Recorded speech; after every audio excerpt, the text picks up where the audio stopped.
menantikan ketibaan dua tokoh ini. Sofa putih akan bermula pukul 12. Adik, tak lupa singgah. Boleh duduk di sini, tak ada masalah. Lantai Kusman Ku Hussein dan Salbiah Ani untuk sofa putih yang bakal bermula 3 minit daripada sekarang. Berapa lama dah abang mengkritik seni ni? Banyak mana dah? Sejak bekerja 30 tahun dulu. 30 tahun. Memang sektornya bidang seni lah yang ataupun pernah berpindah-pindah ke Seni ini sebagai satu sampingan ya. Sampingan. Abang cakap rapat sikit ya, kita bagi kuat sikit nanti. Kak Salbiah pula berapa tahun sudah mengkritik sastra ni?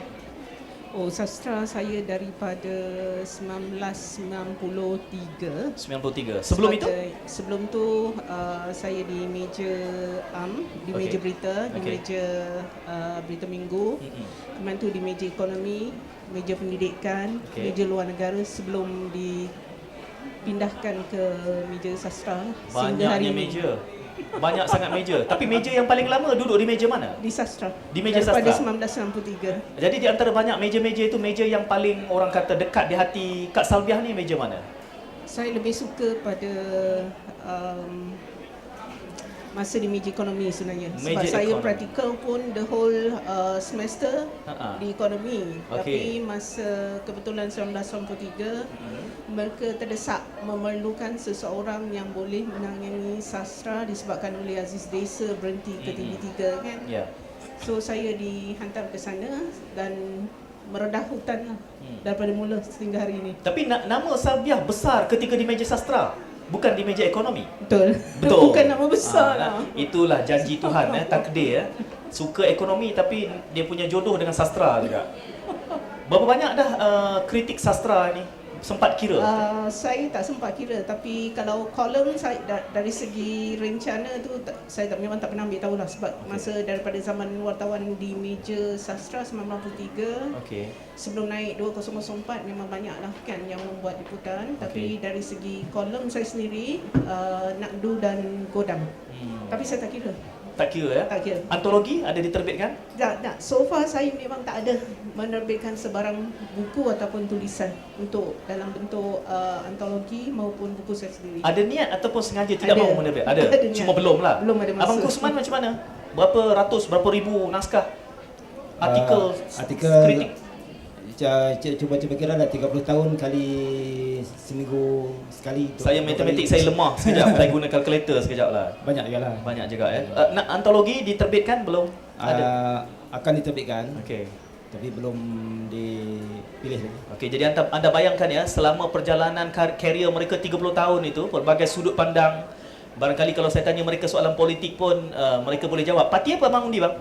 Saya tak ada undi adalah rahsia. Tak ada parti. Tak ada parti. Tak ada parti. Tapi abang pergi mengundi? Tahun ni tak sempat. Oh, hari ini bertugas. Dia petugas media boleh undi awal. Tapi tak apa. Kita bersama Kusman Ku Hussein. Anda boleh bertanya soalan, mikrofon kami sediakan di situ.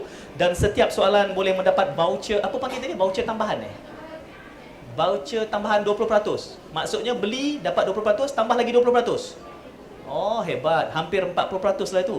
20% atas 80% atau 20% tambah lagi? 20 makna 40 lah. Saya belajar ekonomi juga. Ingat Kak Salbiah je. Kita bersama dengan dua tokoh besar ini. Kita tahu seorang bidangnya sastra, seorang lagi kritiknya seni. Tetapi masih lagi sektor, boleh saya anggap begitu ya, masa kekuatannya masih sastra ya. Tetapi macam mengkritik seni itu memang bidang pilihan Kusman ataupun assignment diberikan? Mengkritik seni namanya minat saja. Minat saja. Minat yang lain? Saya lebih khusus pada rencana umum. Rencana umum. Sukan tak boleh Sukan tak flare dia tak kena Abang main sukan apa? Nampak badan fit 53 ni. Tough ni. Saya tinju. Tinju. Sukan lain tak minat. Patutlah Kusman dia punya kritik tajam sebab dia seorang peninju rupanya. Tengok lengan dia boleh tahan Sekali dia kritik, dia tinju filem. Filem yang paling teruk abang kritik mana bang? Yang paling teruk sebenarnya tak ada yang paling teruk. Tak ada ya. Kalau makin banyak saya kritik makin baik lah. Jadi kita raikanlah mana-mana filem yang kalau rasa dia kena kritik dengan teruk oleh Kusman, itunya filem itu bagus. Jadi filem yang paling bagus panjang karier 30 tahun tu yang berbekas. Maknanya kalau saya tanya abang Kusman, filem apa yang paling hebat di Malaysia? Apa yang datang ke fikiran? Bagi saya matinya seorang patriot.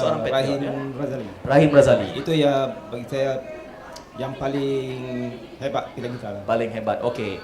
Kita sedang bersama dengan Kusman Kuhusin dan Salbiah ini. Jadi itu sekadar mukadimah, orang kata pemanis rasa, nak menghangatkan suasana. Apa yang kita nak bincangkan pada pagi ini selama 1 jam, ada 55 minit berbaki, adalah tentang bagaimana proses adaptasi, ya. Betul. Filem ke novel, filem ke drama, macam-macam isu yang timbul di sebalik itu. Dan mungkin kalau ada budding writers yang juga berminat untuk bertanyakan soalan, boleh memanfaatkan mikrofon yang disediakan di situ. Selamat datang ke Sofa Putih ITBM. Okey, saya nak bermula dengan Kak Salbiah dulu. Kak boleh? Adaptasi drama dengan adaptasi filem ini, setakat pengamatan akak lah, yang mana satu yang paling baiklah adaptasi yang pernah diterbitkan di Malaysia ini?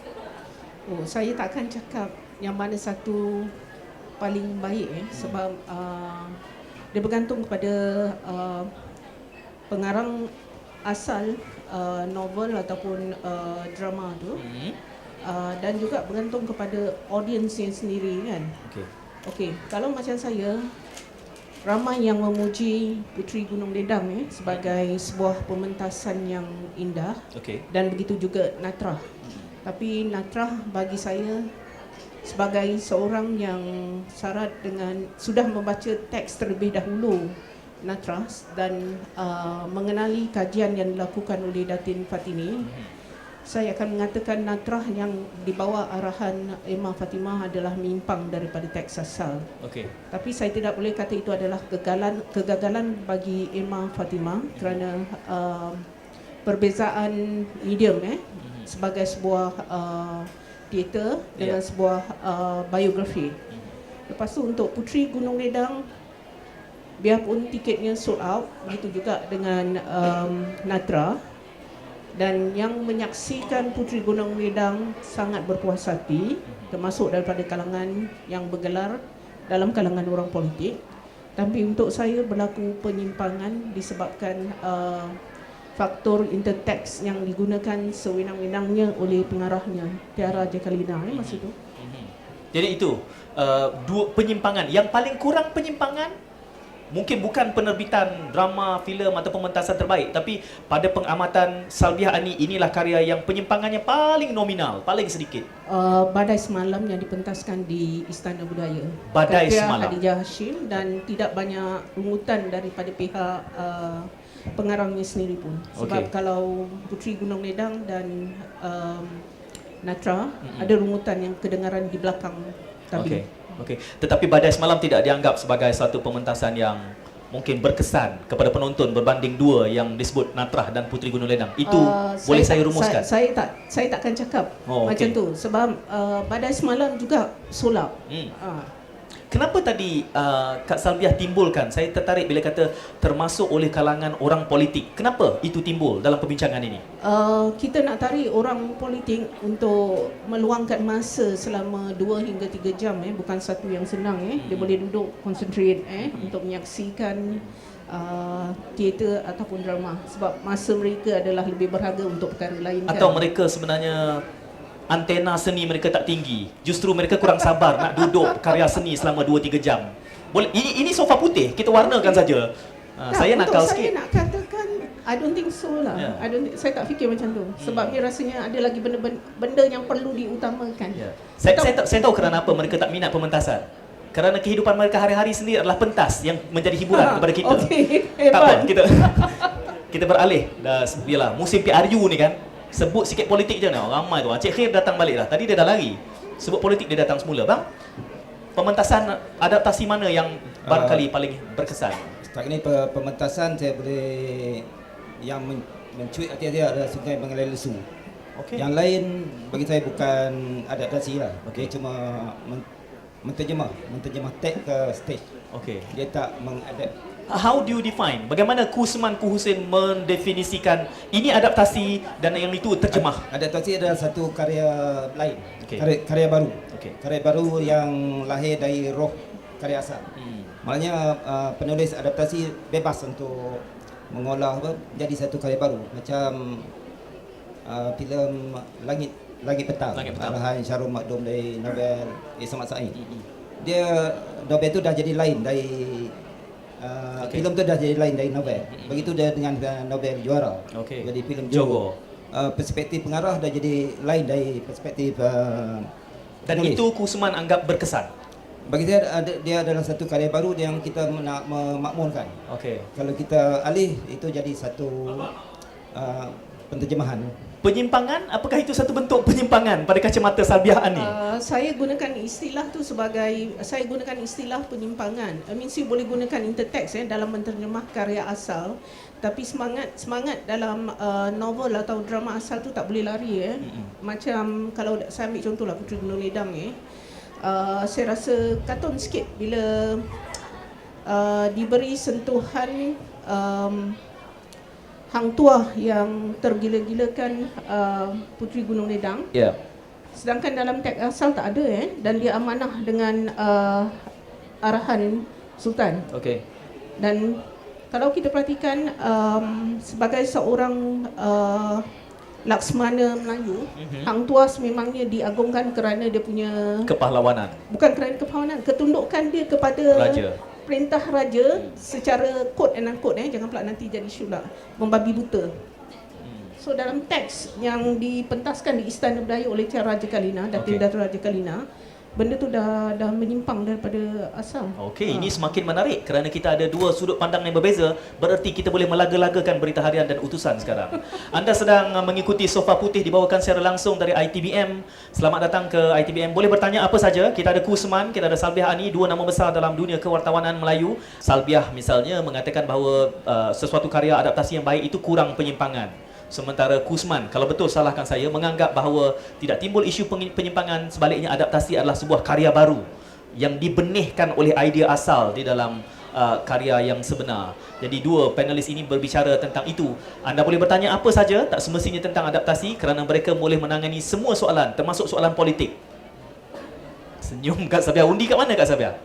Rahsia. Undi kat mana pun rahsia. Bukan undi siapa rahsia. Undi kat mana pun rahsia. Dia pakai iPad, jadi saya akan tengok dekat GPS iPad masa hari mengundi tu dia ada kat mana. Okey, dalam hal sedemikian, bila kita melihat gambaran tentang adaptasi ini, Kak Salbiah mengatakan penyimpangan, kemudian Kusman mengatakan ia merupakan satu bentuk karya baru. Tidakkah ini ertinya itulah yang memperkayakan kerana dimensi sudut pandang perspektif itu berbeza-beza. Lalu ialah seni kan subjektif. Jadi dia tidak normatif. Kelainan itu yang memberikan warna kepada karya adaptasi itu. Kusman.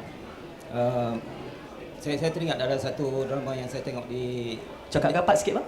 Saya tengok drama di Indonesia yang diadaptasi dari sebuah puisi. Jadi saya berpegang situ, maknanya adaptasi ini bukanlah memindahkan. Sebab puisi dalam 10 baris dijadikan satu drama. Maknanya dia tolak dari inti pemikiran dia. Ideanya saja yang okey. Bagaimana Kak Salbiah? Kelainan, kerencaman perspektif itu memberikan warna yang indah kepada karya adaptasi itu. Daripada sebuah drama atau daripada sebuah novel ke pentas, membabitkan dua medium yang berbeza.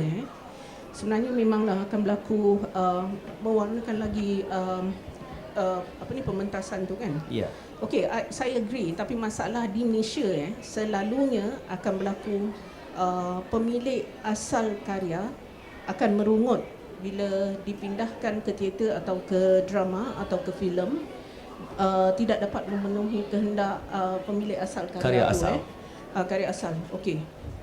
Tapi kita sendiri, maksud saya itu sebab tadi saya babitkan bergantung kepada pemilik karya asal, audience, dan juga sekarang ni saya tambah satu lagi elemennya, iaitu medium yang kita pindahkan tu. Sebab masing-masing ada tuntutan yang berbeza kan. Itu yang menyebabkan perlu pasti tak banyak sikit akan berlaku perbezaan daripada karya asal, because mediumnya dah berbeza kan. Okey, kalau kita tadi saya ambil contoh Badai Semalam, saya ambil contoh Puteri Gunung Ledang, dan saya tadi ada menyebut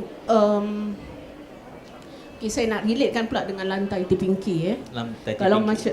Karya Sastra Negara keempat kata saya, Datuk Dr. Isamat Said, beliau adalah satu-satunya tokoh yang melarang sama sekali novel ataupun drama dia dipentaskan ke filem diadaptasi ke filem disebabkan oleh kegagalan Langit Petang, kalau silap saya Langit Petang.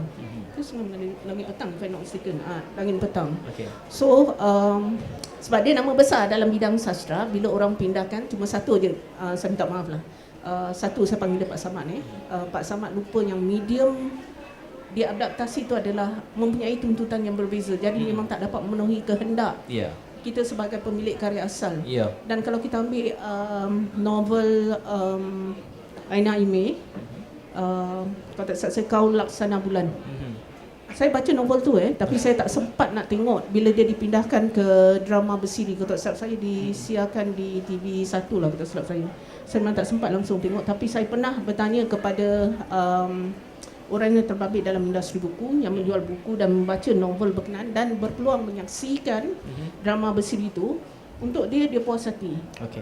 Sebabnya saya rasa dia puas hati disebabkan yang menulis novel adalah Aina Imir, dan yang menulis skrip drama untuk drama berseri itu adalah Aina Imir sendiri. Dan kebetulan dia mendapat yang pemilik menerbitkan drama berseri itu mungkin faham kehendak penulis pemilik asal karya kan. Tapi dalam banyak kes yang lain tak ada kesempatan yang macam tu tau. So tapi satu je lah, kita kena tuntutan filem lain, tuntutan drama lain, tuntutan novel lain kan, yang itu kita kena ingat lah. Nanti kita akan cuba menyelami tentang kekangan-kekangan yang ada ni. Tapi pada peringkat ini, kalau ada soalan, angkat saja tangan ya. Adik-adik boleh bertanya apa saja soalan. Ada soalan ke? Macam nak angkat tangan adik baju belang tu? Angkat tangan ke turun tangan tu? Turun tangan, okey. Sebab dia paling dekat dengan mikrofon. Boleh manfaatkan mikrofon. Saya nak tanya kepada Kusman dan juga Salbiah Ani pada peringkat ini. Bila bercakap soal karya adaptasi, kita tak bercakap soal penilaian kritikal, tetapi penerimaan popular di luar. Yang paling sensasi, yang paling popular, yang tergambar di mata fikir kalian apa? Ombak Rindu? Mengangguk? Menggeling? Oh, saya suka. Seorang mengangguk, seorang menggeling. Kita ada peluang untuk melaga-lagakan mereka. Apatah lagi satu utusan, satu berita harian. Bila lagi? Inilah, walaupun warnanya sama, pink. Mengapa mengangguk, Kak Salbiah? Ombak Rindu paling kecoh dalam banyak-banyak. Yes. Ombak Rindu paling kecoh disebabkan oleh penulis asalnya. Yang menulis novel tu, Fauzia Syari, tidak berpuas hati bukan kerana dia cara novel itu dipindahkan ke medium filem, tapi kerana royalty yang diterima. Isunya berbeza. Isu yang berbeza. Yang lain kebanyakannya adalah disebabkan cara mereka pindahkan ke filem ataupun ke drama. Kusman, mengapa menggeling? Saya tengok Ombak Rindu ni satu, kita membaca novel di filem. Membaca novel di filem, dan saya tak dapat satu yang baru, pemindahan bahasa teks ke bahasa gambar. Yang filem bercakap dengan gambar. Novel bercakap dengan teks. Dan kita membaca novel, kita boleh membayangkan kalau 1000 orang baca novel, 1000 bayangan. Tapi 1000 orang menonton filem adalah satu bayangan. Itu faham yang ke tu? Nak kena diulang semula kah? Ini bersama dua wartawan yang hebat ini, mereka bahasanya dan imajinatif sekali. sekali. Di negara kita adaptasi ini satu yang belum di martabat dan dimakmurkan lagi. Dia belum sampai tahap boleh mengangkat pemikiran sastrawan melalui filem. Ada soalan yang ingin ditanyakan pada peringkat ini? Adik-adik Zamri Misman, tengok Ombak Rindu. Azah, tengok Ombak Rindu, gelak kuat itu, bagaimana? Tak ada masalah sebab ini bukan gerai Karangkraf.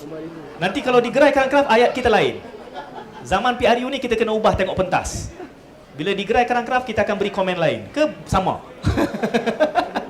Ada soalan silakan, majukan. Ya, silakan. Gunakan mikrofon adik. Boleh panggil Min saja. Datang jauh daripada Pulau Mutiara. Pulau Mutiara. Ya. Saya ingin bertanya, seorang penggiat sastra terutamanya, apakah cabaran dalam kita melihat perkembangan Malaysia untuk mengadaptasi karya-karya sastra, dan juga ada yang berlaku penyimpangan. Jadi saya rasa apakah cabaran sebagai seorang penggiat sastra terutamanya untuk mempertahankan keaslian karya-karya tersebut apabila diadaptasikan. Tolong bagi diskaun 20%. Saya nak jawab. Silakan. kebanyakan adaptasi di negara kita adalah tidak berlaku jujur. Niat nak adaptasi satu novel tidak berlaku jujur. Hanya mengambil novel-novel popular. Popular okey, tapi yang kurang berkualiti. Adakah mereka tidak jujur atau mereka punya keupayaan adaptasi yang rendah? Nilai imajinatif yang tidak tinggi, justru mungkin bagi saya mungkin selera orang yang memilih itu pun rendah. Tidak dapat. Selera rendah, itu kritik daripada Kusman Kusin. Kita tengok novel-novel yang kita ada sastrawan dah berapa belas, 13. Tapi bahasanya belum ada novel sastrawan kecuali Pak Samad dengan Sanon yang adaptasi. Novel Ana Rizwan Menyeberang Sepadang, saya fikir saya cukup hebat. Tapi yang kita tengok novel apa yang diadaptasi. Ada satu lagi sebenarnya. Itu satu di mana kejujurannya untuk memperkayakan sastra. Istilah tidak jujur itu keras bagi saya kerana seolah-olah kegagalan itu disengajakan. Ya, saya fikir disengajakan. Kenapa tergelak itu Kak Salvia? Ini satu tuduhan yang ataupun menuding, Kusman menuding kamu tak jujur semata-mata nak cari duit mengadaptasi. Boleh saya sebut begitu? Kusman mengangguk, saya tak berdosa. Kak Salvia, silakan. Saya kurang setuju sikitlah dari segi ketidakjujuran sebab seperti saya katakan tadi mediumnya berbeza. Bila novel lain, bila drama lain, bila di pentas lain, di filem lain, kan di TV lain. Jadi masing-masing kena ada tolak ansur di situ kena ada win-win situation.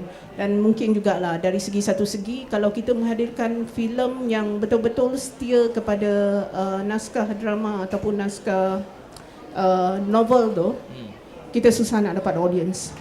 Kita terbitkan sesuatu, tentu kita mengharapkan pulangan daripada usaha kita. Kalau tak ada pulangan, tak ada makna. Kan? So kena ada tolak ansur. Orang kata sama-sama okey, orang kenal novel kita atau kenal naskah drama kita, at the same time kalau dia dipindahkan ke filem ataupun ke pentas teater atau ke pentas drama mendapat sambutan, saya rasa semua yang terlibat dalam medium yang berbeza akan berpuas hati, kan? Tak tahulah kalau orang lain kata tak, saya nak kesetiaan 100% pada teks saya. Kalau macam tu kita kena ada syarikat perbitan filem sendiri, syarikat pementasan drama sendiri dan kita terbitkan segala-galanya sendiri. Dan baru kita boleh dapat. Saya rasa itulah jawapan tu. Adik tu kata apa cabaran dia, makanya pemilik karya itu buat syarikat produksinya sendiri, dia buat semua. Itu pun belum tentu. Kusman. Okey, saya ada satu pandangan lain. Orang kata tak apalah, kita menggalakkan remaja kita membaca, minat baca. Bacalah apa saja walaupun lepas tu filem kita. Filem kita jumlah penonton meningkat. Tak apalah tengok filem apa saja. Bagi saya mesti membaca benda yang berkualiti. Dan mesti menonton filem yang berkualiti. Kalau kita menonton filem yang tak berkualiti, itu untuk industri lah. Saya nak bermain dengan nombor sini. Tapi siapa yang menonton Ombak Rindu sini, angkat tangan, jangan malu, angkat tangan. Sana tu. Semua petugas ITBM dibelanja oleh bosnya untuk tengok Ombak Rindu barangkali. Ombak Rindu Khir menggeleng kepala. Secara peribadi saya cuba menonton, tapi setengah jam saya tak boleh habiskan filem itu. Dan saya mengaku saya tak membaca novel itu. Tetapi saya tidak memahami apa erti sensasi dan popularnya di belakang itu. Mungkin dalam konteks ini cuba jernihkan pemikiran saya ni. Mengapa saya gagal menghayati, tapi itu menjadi satu filem yang sangat luar biasa sambutan. Kusman dulu tu. Siapa dulu angkat tangan? Undi hanya satu. Bagi saya sambutan dan sambutan bukan penanda aras. Bukan penanda aras. Tambahan dalam masyarakat kita yang apresiasi seni dia di tahap rendah, sederhana, tidak rendah, sederhana. Kita tidak boleh meletak sambutan itu sebagai satu skala lah. Jadi kalau ramai tonton belum tentu filem itu bagus. Belum tentu. Kalau dari markah 100 berapa ingin diberi kepada Ombak Rindu itu dari sudut karya sastranya dan adaptasinya? 100 markah penuh. Cikgu Kusman. Saya ni tak berani bermain dengan angka-angka. Sebab itu dia tidak mengundi secara jelas. Kak Salvia, tolong jernihkan mengapa saya tidak boleh appreciate. Kalau saya faham yang soalan saya. Sebab you dari kelompok yang suka sesuatu yang lebih mencabar minda. Tidak juga. Saya suka Raja Lawak. Saya suka Raja Lawak. Sangat suka Raja Lawak. Saya tak boleh menonton Raja Lawak. Sorry. Tapi saya tak boleh tonton Ombak Rindu. Saya tak faham kenapa. Saya tidak menonton Ombak Rindu. Sorry tapi saya baca naskah asal Ombak Rindu. lama sebelum dia diadaptasikan ke filem. Dan novel itu saya sorok daripada anak saya membacanya. Oh, begitu ya? Dan saya boleh bayangkan, saya tak mau dia baca novel tu sebenarnya. Anak tak datang hari ni ya? Anak saya di India. Okey. Menyorok ombak rindu daripada anaknya. Itu satu benda sebab besar. untuk saya kena ambil nilai-nilai yang ditanamkan oleh pengarang dalam novel tu, sekalipun anak saya masa tu dalam sekitar 15 tahun kot. Kalau saya rasa 15 atau 14 tahun, saya tak bagi baca Sedangkan anak saya baca novel-novel Inggeris tetapi bukan novel Inggeris popular saya sorok. Sebab untuk saya ada nilai yang tak sepatutnya diketengahkan dalam novel berkenaan. Dan bayangkan apabila dia dipindahkan ke filem, saya rasa akan lebih dahsyat. Saya tak menonton filmnya, sorry. Tapi I get involved with kritikan kerana rasa tidak puas hati Fauziah Masyari terhadap Ombak Rindu disebabkan bayaran yang diterimanya. Tapi silapnya adalah pada penulis asal. Sebab masa kita sign kontrak untuk menerbitkan baik cerpen kita ke puisi ke, kumpulan puisi ke antologi, kita kena teliti apa syarat yang diberikan. Itu silap diri sendirilah, minta maaf. Okey, Kak Salviah tidak menonton filem tetapi pada karya sastranya daripada markah 100. Utusan tak mau bagi nombor sebab dia tak suka nombor. Saya tak adil untuk saya bagi markah sebab saya tak tengok filem tau, tapi saya tahu kecohnya bagaimana dan saya baca naskah asal dia novel tu. Jadi saya tak nak bagi Jadi markah. kekecohan itu yang membantu populariti filem, bukan kerana kualiti sastranya.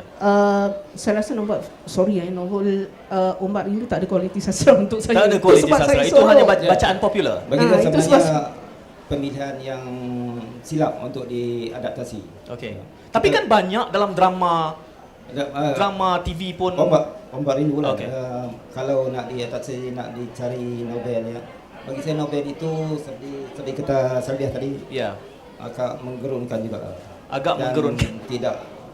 Kalau saya jadi producer, saya tak buatlah. Itu bukan menjadi pilihan, maknanya tersorok di bawah sekali. Tapi saya kira itulah tuntutannya. Tadi Kak Salviah juga menyebutkan bahawa untuk mengadaptasi kepada baik drama, filem, pementasan ada kos. Dan penerbit itu harus mempertimbangkan nanti orang nak tonton atau tidak. Sesekali kita menuduh kata, pasaran penonton kita ni apresiasi sini mereka rendah atau sederhana. Justru mereka inginkan bahan-bahan yang ringan, yang mungkin sampah saja yang menyebabkan mereka boleh datang membeli tiket.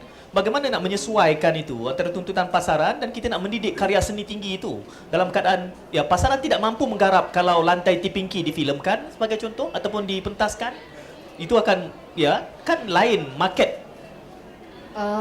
Sebenarnya lantai Tipingki kalau difilemkan di bawah tangan pengarah yang bertanggungjawab, benda tu boleh naik sekalipun untuk audiens yang hanya tidak memerlukan benda sesuatu yang untuk mereka menilai ataupun berfikir. Sebab novel tu sendiri, drama Lantai Tipingki, naskah Lantai Tipingki itu sendiri, dia macam sebuah filem ataupun teater yang bergerak di mata pembaca kalau siapa yang baca. Tapi saya tengok persembahan Lantai Tipingki bukan oleh kumpulan utusan masa tu Siti Rohayatan Saya tengok persembahan daripada pelajar seni persembahan Universiti Teknologi Madah.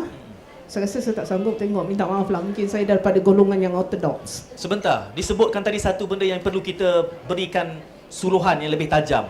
Pengarah yang bertanggungjawab. Satu, apakah kita punya pengarah yang bertanggungjawab? Yang kedua, namakan 3.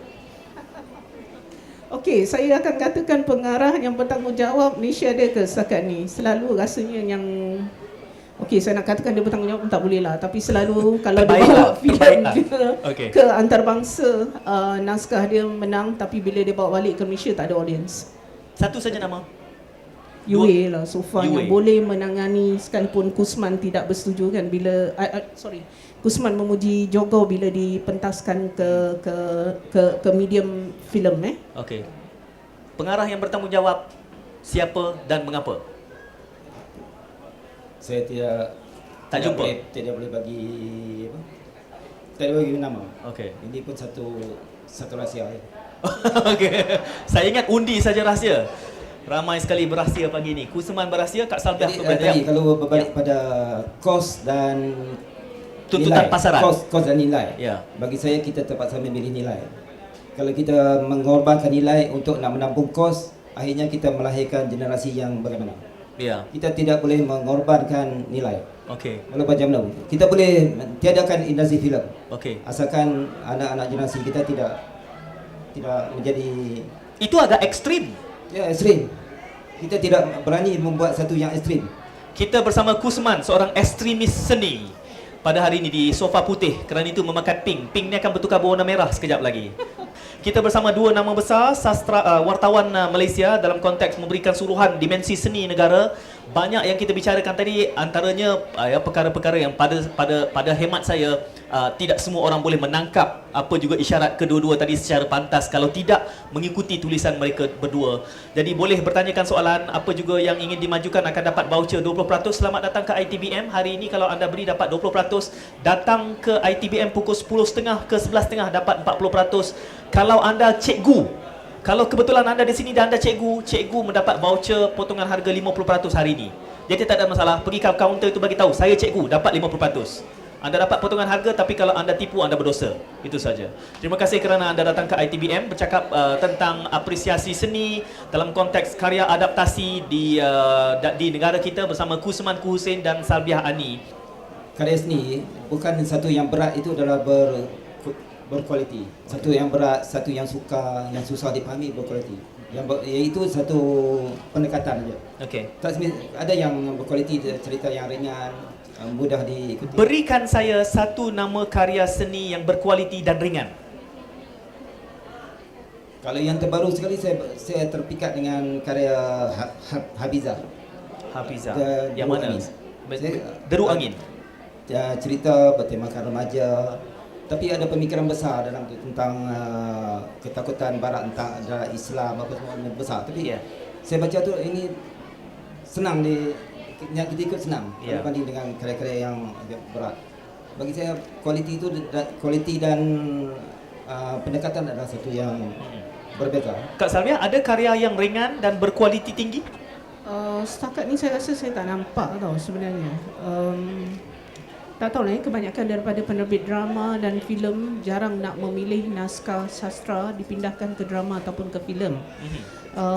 Saya tak nampak lagi setakat ni. Kecenderungan tu tak ada ya. Macam saya cakap tadi, kemungkinan disebabkan oleh faktor kos dan mereka nak pulangan daripada usaha yang dilakukan pelaburan, kan. Pelaburan. Di Malaysia ni benda tu agak cerewet, tapi kalau di barat saya rasa agak longgar sikit Okey. Harry Potter difilmkan, tak ada rungutan daripada writer Lepas tu bila Da Vinci Code dipentaskan ke filem daripada sebuah naskah drama novel yang sangat berat ke filem. Saya berpeluang membaca Da Vinci Code dalam bentuk novel dan melihat sendiri adaptasinya ke filem. Dan saya rasa saya berpuas hati dengan adaptasi itu. Breaking Dawn saya tengok, tapi saya tak membaca novel. Cuma saya berurusan dengan orang yang membaca Breaking Dawn dan juga tengok novelnya. Dia enjoy filmnya, tapi dalam masa yang sama dia tetap mengatakan ada benda-benda yang dalam novel tak dapat dipindahkan ke filem. Okey. Di situ menarik. Kusman nak menambah. Saya cuma berkongsi pengalaman menonton Laskar Pelangi dan membaca novel Laskar Pelangi. Bagi saya ada satu yang itu luar biasa sentuhan. Hebatlah. Ya, saya setuju. Kisah kanak-kanak yang tidak ada sensasi, tidak ada adingan macam Obat Rindu, tapi boleh pergi ke peringkat lebih jauh. Cuma tak laku di sini. Novel tak laku katanya, filem pun tak laku. Tapi karya novel dan filem bagi saya ada satu yang hebat. Saya boleh tengok filem berulang kali dan baca novel berulang kali.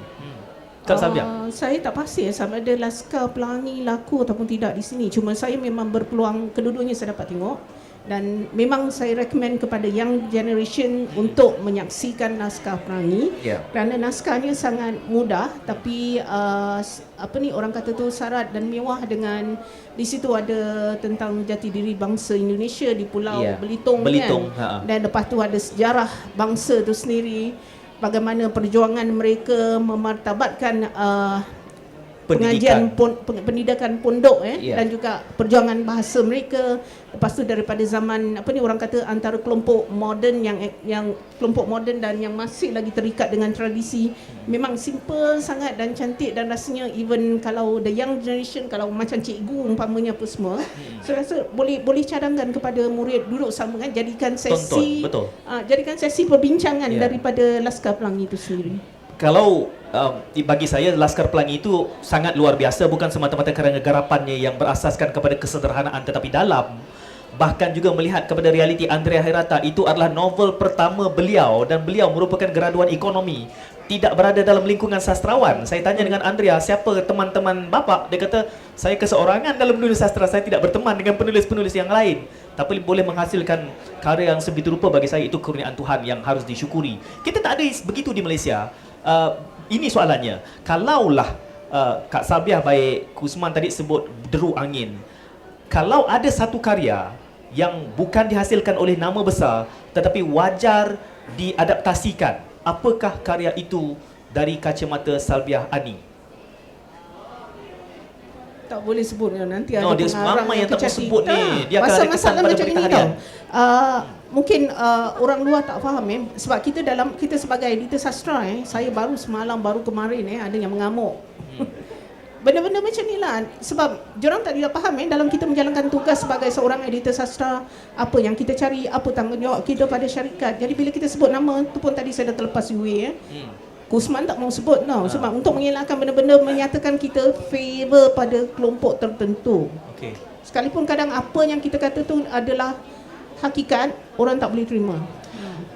Bukankah mujahadah kita perlu melakukan itu dalam konteks perjuangan kita? Saya suka apabila Kusman mengakui bahawa beliau ekstremis. Mengapa tidak kita bertiga hari ini menjadi ekstremis supaya kita boleh menggerakkan? Ini kalilah tukar. Bagi saya yang boleh saya perjuangkan adalah tidak larut dalam arus perdana. Arus perdana yang bukan arus perdana yang kebaikan, arus perdana yang kurang baik. Macam adalah filem-filem yang diadaptasi sekarang dari novel-novel yang kurang bermutu, memberi nilai baik kepada anak-anak muda. Bagi saya tetap di luar arus perdana. Tapi Kusman tonton atau tidak filem-filem yang picisan itu? Tonton tidak? Tak tonton langsung? Terpaksa tonton sebab nak tengok, nak kena tonton jugalah. Tapi kadang-kadang rasa dalam panggung tu macam terhina.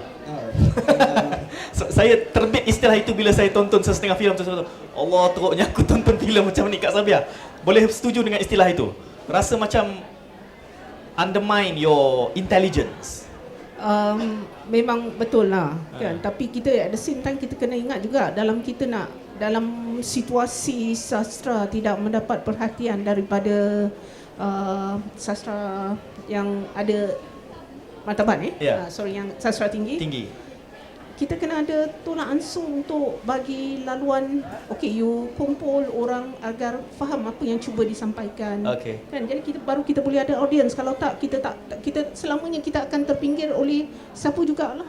So mungkin juga selama hari ni saya rasa macam orang, sorry to say lah pada orang sastra kenapa karya saya tidak diterbitkan, kenapa si orang ni, tapi dalam masa yang sama dia tak nak bermuhasabah diri tentang tanggungjawab editor dan juga kenapa karya tu dipilih. Mungkin ada dalam hal tertentu kadang rezeki orang berkenaan dan kenapa hanya menuntut kami nak dana untuk terbitkan filem epik saja yang dapat beratus juta. Kalau saya minta drama minta dana khusus untuk terbitkan ataupun adaptasi daripada drama ataupun novel ataupun puisi ataupun cerpen diangkat ke filem teater ataupun daripada kerajaan, sebab semua orang tak nak rugi kan, melakukan pelaburan kan. Jadi kita bergerak dari segi karya diterbitkan dalam masa yang sama, karya sastra yang ada nilai sastranya tu diangkat ke medium yang lain juga. Saya rasa patut minta satu dana khas. Ini yang tidak dimanfaatkan oleh kelompok sastrawan sendiri. Bila dalam situasi PRU ke-13 ni, inilah masanya untuk minta kan. Tapi seorang pun tak minta. Sampai 5 hari bulan ni pengundi adalah raja. Untuk saya terlambat. Sebelum di-announcekan mereka tak ada satu pun manifesto yang sebut ini. Jadi kita boleh minta. Dan kita sendiri pun tak minta tau. Silap kita kat situ. Sedangkan peluang terbuka. Datang lepas ni minta. Saya hanya mengundi dalam parti yang mengetengahkan manifestonya dana untuk karya adaptasi. Bukan hanya BRIM saja. Silakan soalan boleh kami majukan manuskrip pula dah. Mikrofon. Mikrofon yang disediakan, kalau anda bertanya soalan boleh mendapat voucher potongan harga lagi 20%. Bersama Kusman, Ku Husin dan Salbiah Ani. Tanya apa saja, no holds barred. Tak ada masalah, freedom of speech but not after speech. Dan kita berikan nama acara ini Sofa Putih. Sengaja diputihkan supaya kita boleh warnakan bersama mengikut cita rasa semua yang hadir. Mengangguk adik ya? Ada soalan adik? Boleh, tanyalah karya remaja mana yang nak diadaptasikan. Seronok.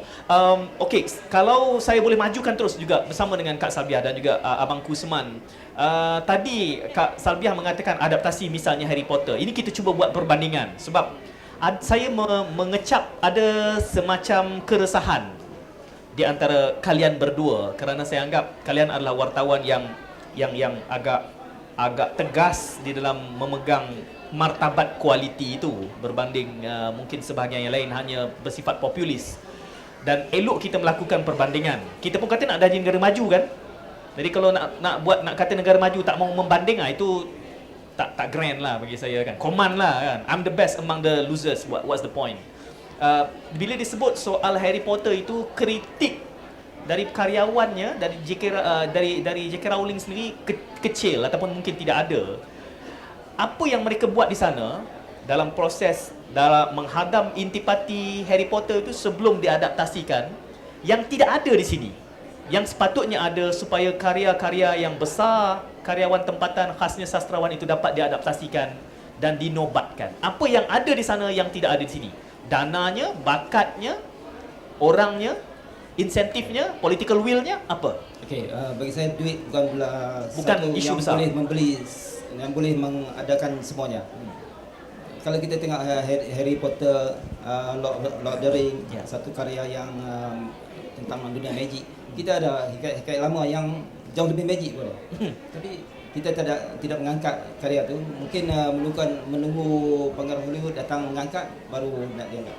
Jadi dana boleh bagi, tapi bagi untuk apa? Macam Salbiah cakap tadi, bagi untuk apa? Kalau bagi untuk filem epic, asyik-asyik epic lagi, saya rasa kita dah tersasar. Okey. Apa yang tidak ada sebelum beralih kepada Salbiah? Yang ada di sana, tak ada kesungguhan. Tak ada wawasan apa? Tidak ada kesungguhan di peringkat atasan. Kesungguhan di peringkat atasan pemimpin negara. Okey, ini PRU ni.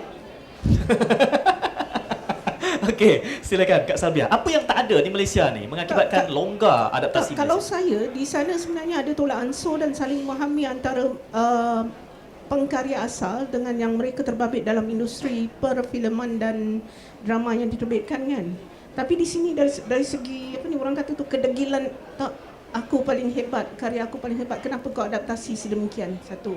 Dan tak nak ada tolak, tidak keengganan untuk bertolak ansur sekalipun kita tahu wujud perbezaan medium apabila berlaku adaptasi.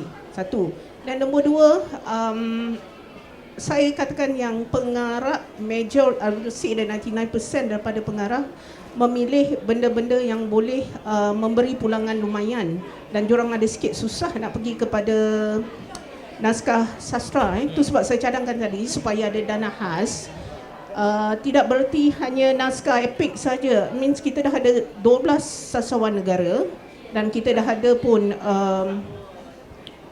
Mak Lila gila, siapa writer dia, satu lupa, dah meninggal dah, Allahyarham. Utusan Harun? Bukan. Sebelum ada sastrawan negara lagi. Allahu Akbar. Mak Lela gila. Writer Pak Sako, sorry. Pak Sako. Karya Pak Sako semua, benda tu semua boleh diangkat sebenarnya. Tak semestinya kita pergi kepada, sama juga macam tadi yang Laskar Pelangi. Kenapa dia jadi indah? Disebabkan yang menulis dan yang mengangkatnya faham apa yang nak, kena ada give and take. Kak Salbiah, bila Kak Salbiah mengatakan tadi bahawa tidak adanya tolak ansur, kritik itu menuding kepada siapa? Pengarang? Pemilik karya asal? Atau kedua-dua belah? Kedua-duanya sekali sebenarnya. Okey, bila mengatakan kedua-dua belah, bolehkah saya tukar istilah tolak ansur itu kepada rendahnya nilai profesionalisme karyawan seni? Kerana saya kira negara maju mereka sangat patuh, satu disiplin kerja, yang kedua legality aspek perundangan, royalty tidak royaltinya, mereka sudah ada business plan-nya. Saya anggap itu sebagai satu dimensi yang bukan semata-mata tolak ansur tetapi ada profesionalisme dalam menguruskan karya seni. Boleh bersetuju dengan itu. Kerana saya rasa semacam ada kemalasan nak berfikir dalam, nak menyediakan kontrak, nak menyediakan plan perniagaan, sehingga kan benda yang sepatutnya diangkat perlu dukungan komersial. Kalau kita rajin dan bersungguh, istiqamah bahkan, ia boleh diangkat ke peringkat antarabangsa, tapi kita malas nak bekerja keras begitu. Boleh bersetuju dengan pandangan? Tidak berfikiran jauh lah. Okey. Tak profesional tu tak mahu tak setuju. Kemauan. Kuzman. Kuzman. Sekarang ni kalau saya ada sebuah novel, saya pun bimbang nak memberi kepada penulis skrip dan atau Integriti? atau Isu sebab integriti? saya tidak yakin kepada kesungguhan dia. Okey. Saya tidak yakin. Tidak yakin? Dia ada segelintir saja yang boleh. Bererti kita punya krisis nilai. Boleh saya sebutkan begitu? Krisis Sebelum nilai. kita boleh Kita semua- mengangkat karya seni kita. Ke sinilah sebab kita semua duit. Okey. Matlamat kita duit. Mentaliti Itu- kita masih negara membangun ya. Masih negara Ya, membangun ya. agaknya. Nak negara maju jauh lagi dah. Jauh lagi lah. Okey. Berapa penggal lagi agaknya baru boleh dengan baju? 2 penggal lagi? 20 tak lama dah. 1 penggal je lagi. Tak lama dah. Okey, silakan. Ya, Cik Khair ada soalan ni. Geram dia dengar saya punya provokasi hari ni. Silakan. Tak geram, cuma nak sebut sikit. Alright. Sewaktu pertemuan dengan penulis, bukan. Sewaktu Yang Amat Berhormat Timbalan Perdana Menteri melancarkan 10 buku penulis wanita. Saya berkesempatan berjalan dengan beliau untuk menghantar beliau ke kereta. Sebab saya kata kalau ada pemimpin yang kita minat, dia bercakap dengan saya ialah ini waktunya untuk kita mencari karya agung yang baru. Tak boleh ke ada jalan mencari karya agung yang baru? Sebab bila kita sebut karya agung, kita akan fikir yang dulu-dulu. Tak boleh ke kita cari karya agung sekarang? Bila dia sebut kat saya pun termenung. Saya bincang dengan 2-3 kawan pun belum ada jawapan. Jadi dengan Dua wartawan besar ni. Apakah kriteria yang boleh kita cipta Karya buat agung. untuk karya agung yang terkini dalam masa kini? Okey. Saya tambah sikit soalan tu boleh? Tu Saya adaptasi soalan tu sikit boleh? Boleh. Saya suka musik. Boleh Cik Khair izinkan saya adaptasi sikit soalan tu ya. Tanya saya. Saya minta izin. Okey, silakan. Bagi ya. Adaptasinya begini. Cik Khair bertanya soal bolehkah kita lahirkan karya agung pada peringkat ini. Jadi saya menganggap melahirkan karya agung itu ia tidak ditelurkan dalam vacuum. Ia perlu ada suasana. Kerana itu soalan yang dikatakan boleh atau tidak itu harus terbit kalau kita plan untuk 10 tahun akan datang, namanya bermula sekarang. Apakah ada tokohnya sekarang ini sebelum kita boleh melihat nanti 10 tahun kita akan ada karya agung. Kalau ada namanya siapa? Itu yang memberi kesukaran kepada Kuzman dan juga Salbi. Ada pegang lama sekejap Okey, Cik Hei. Sekarang dah standby. Dia dengar kita mesti dekat luar. Pandai Kak. Kalau kita ikut istilah karya agung, dia bukan karya yang baru yang sebenarnya, sorry to say lah. Kalau kita ikut Allahyarham Datuk Hassan Ahmad, satu pun karya moden tidak diklasifikasikan sebagai karya agung kecuali karya klasik. Itu dia cakap depan Sasuan Negara keempat sendiri tu, dan saya hadir masa seminar tu. Dan untuk saya pun, actually kita nak mengatakan karya yang baru untuk menjadi karya agung adalah saya rasa sama sekali tak boleh. Because saya sekarang ni yang saya nampak benda tu bila dia dah berusia sudah melalui period tertentu baru kita nampak kehebatan dia. Macam Gurindam 12 oleh Raja Ali Haji Saya kata betul, la ilaha illallah. Betul saya kata benda ni saya kata daripada dulu sampai sekarang apa yang terkandung dalam Gurindam 12 adalah kebenaran tentang orang Melayu. Betul.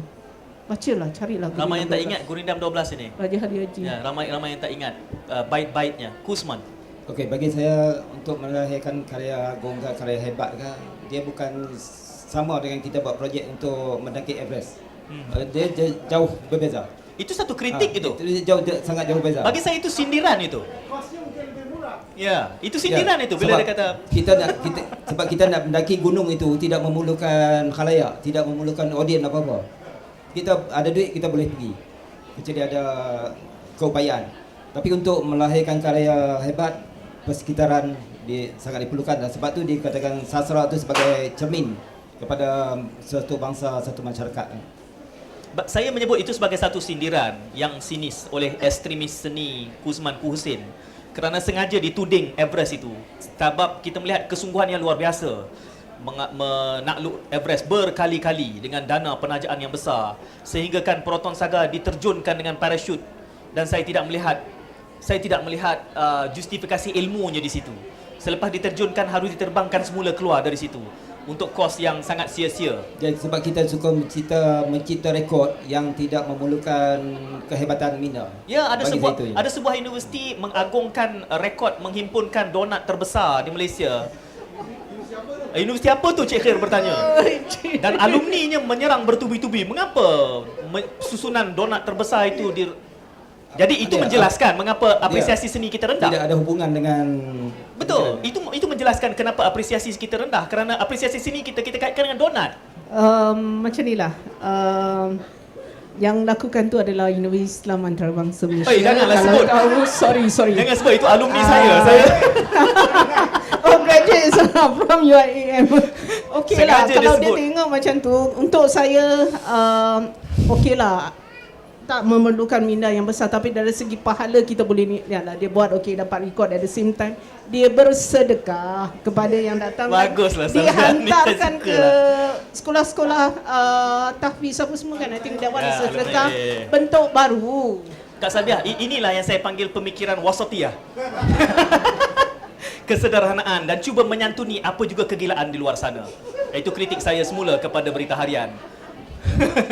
Silakan, kalau ada, kita sebenarnya sudah habis waktunya tapi hangat. Jadi saya tak mau hangat itu ditarik break tiba-tiba, enjin akan rosak. Segala kritik dan juga provokasi yang dibuat itu kita santuni, lembutkan balik supaya lepas ini kami boleh makan dengan selesa. Lunch di Riverside insya-Allah.